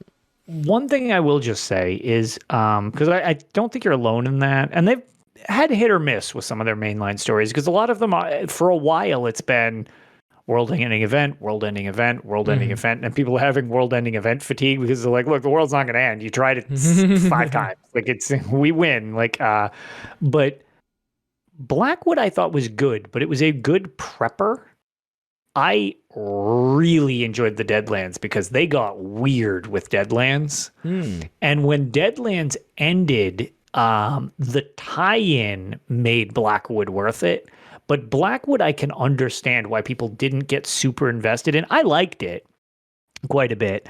But I can see why people didn't really get hooked. I loved Deadlands, and then they do the epilogue where if you complete both the zone expansion and the chapter, you get an extra storyline, and it's how the season ends or how the year-long story ends. Nice. And I thought that was awesome with the Gates of Oblivion. Like, I really, really enjoyed the way that ended. But you know, I've heard that quite a bit about Blackwood, and I heard it quite a bit about Greymoor as well, where people just didn't get hooked. But weirdly enough, it seems like with that season too, it was the final DLC expansion that pulled it all together for me more than the actual chapter itself, which is kind of weird. Yeah, the thing is though, like with the world-ending events, we know from the beginning what's gonna happen at the end. The world's not gonna end. But with High Isle, with the storyline's concept being there's a group of people who are trying to end the Three Banners War, which are the good guys, and there's a group of people who are trying to sabotage that endeavor, which are the bad guys. So if we assume that, as usual, the good guys will win at the end of the storyline, that means Three Banners War ends, and just through like very simple assumption, and then what happens to Cyrodiil? So then you assume, okay, at the end of the storyline, the Three Banners War somehow should not end. Whatever these peace talks are, should not come to a conclusion, which means the bad guys win. But we know Elder Scrolls Online's writing is not going to be that simple. So that's what's driving me for this quest line. I am legit curious about what's going to happen, because either way doesn't make sense. Yeah, how are they going to tie what this the together? twist is going to be. Wouldn't that be a real big twist if we end up losing at the end? And I would love win? that. Yeah. I love misdirections like that. Imagine if they did something so amazing, like all the alliance leaders died or something like that. Yeah, it's totally out of left field. It's like, oh my god, that like, would be that would be just completely flipping the script on what they've done previously. Yes. And also why I'm still waiting for the long play of Meridia being this behind-the-scenes villain to finally come to fruition one day. And it's we've been betrayed. It would just be such a cool thing. And I think unless you looked for this stuff, most people would be super caught off guard by that. Now, we talk about it a bunch, so we probably wouldn't, but we nitpick this stuff. So it's like, I think it would make sense that happened. But like, so many people would just be like, wait, what? I thought she was on our team. Like, what's going on? It's like that.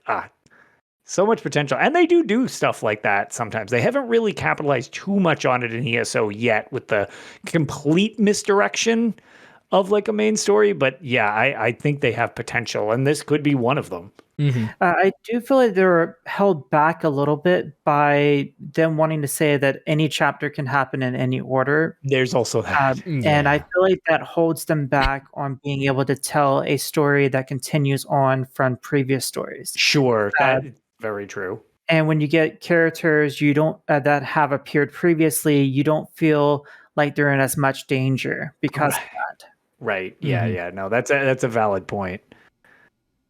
Yeah, but I don't know. I'm excited. I'm looking forward to learning I'm definitely gonna download the PTS and try to learn the game at its like complete stage, because again, when we played it, still a lot of parts were missing. Mess about with it on PTS. Maybe actually stream here on this channel so I can get this affiliate thing going as well. But yeah, I'm looking forward to being ready for it on the live servers, because again, that's the perfect chill community evening. You know, you just launch up a stream and be like, okay, let's just do card game PvP stuff, or just open it up at work. I mean, I can't do dungeons at work, I can't do trials at work, but I can do a card game at work because it doesn't take super attention. And it's not like super real time, so I'm looking forward to it. Do we have anything else to add? Does anybody think of anything? Me. That seemed about as conclusive as I would figure. Yeah.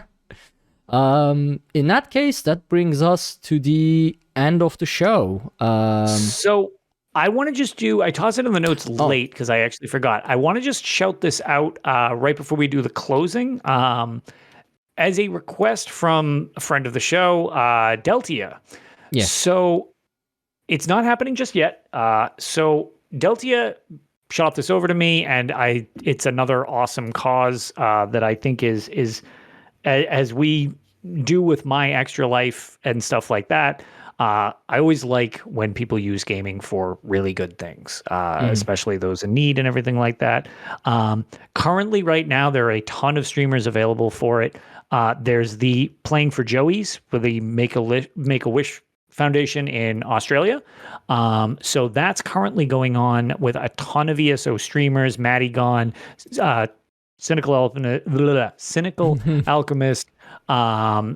Daku, lots of people involved. Those are just a few, but definitely check it out. It's all over Twitter and everything like that. If you have that social media, it's a great thing.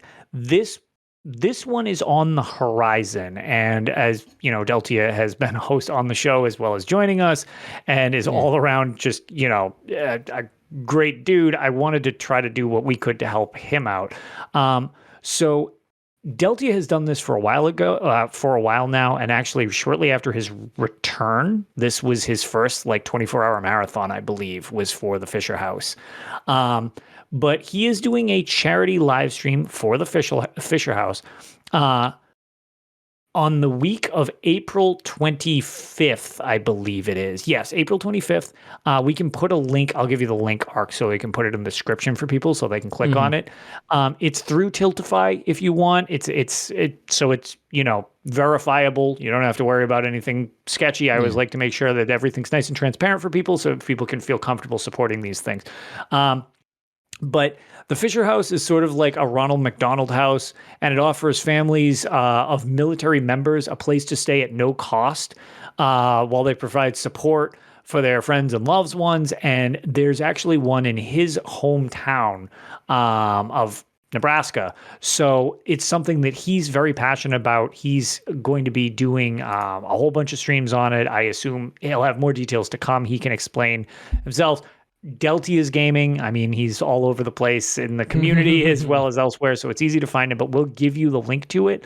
But this is just our first kind of hey, give it a look. Even if you can't donate monetarily, I've always said when it comes to stuff like this, just having people hang out with you and filling a room with people that are watching or whatever, it pushes you up the algorithm for these things so more people can come in, and then the potential that somebody is able to donate is higher. So that's why even just leaving a tab up is super useful for this stuff. But yeah, check out Deltia's Gaming, as he's going to be doing that. Upcoming, I think that we're going to have one more show before then, but just for the sake of if anything were to ever happen, I really wanted to make sure that this got shouted out as early as possible so people can be aware of it. So you said on 25th, right? I believe it is April 25th is what it is. Yeah, we are going to have the next episode just before that, and I'll try to get it out before it happens. So we'll do our best. Exactly. And it's at least you've got this one where there's plenty of days in between, and we can always shout it out again next week. But, it's just it's another great cause from people in the community. So, yeah. Also, before we do the outro, I had said in chat that I was going to answer something. So Pronan, I mean, we talked about this at the very beginning, but so Pronan, while we were discussing High Isle in general, asked, my only issue is that there is no skill line or class being added, because they said they couldn't do more like that because of the limitations of last gen, but they can add in an in-depth card game like this. It doesn't make sense. As I try to sort of explain from my technical experience as a developer, I don't know if it's the same or not as my speculation, but a card game can run, this card game could very well be running completely separately from the entire system. So yes, they could be limited, on adding, what's his name, on class or skill lines, and they could still add a card game like this, because it would be like those two systems could not at all be touching each other or connected to each other. So yes, it is possible that that's the case. And yeah, that brings us to the end of the show. Benefactor, where can people find you and everything you do? So you can find me on the Imperial Library site. You can also be able to find me on Twitter. I am TESBenefactor. I'm also on many different Discords, UESP Discord. I'm on any kind of Elder Scrolls Discord. You'll probably find me underneath the name Benefactor. That's most of the ways you can find me. All right. Well, we really appreciate you coming on. This was great, and honestly, yes. I've learned stuff. Yeah, that'll happen when you talk to Benefactor. Yeah. So I'm really glad you could come back and join us again. Anytime. I'm happy to be here. Yeah, well, we'll definitely get you on more, because I need to get my lore on more. But yeah, definitely check out the Imperial Library. It is one of the greatest collections of Elder Scrolls lore and the books in the game, and like, if it's written, it's there pretty much type thing. Yeah, pretty much. If it's written anywhere, it's probably there. And as for us, you can follow everything we do over at talesoftamrielpodcast.com. There you can find links to all of our social media and our content. Be sure to check out our Patreon at patreon.com/UESP if you want to help support the show and earn awesome Elder Scrolls themed rewards. You can also consider leaving us a 5-star review on iTunes so people know that we are a real podcast, that we say real words, and sometimes it matters. Thank you all so much for joining us on this episode of Tales of Tamriel, and we will see you all next week. Have a great night, everybody.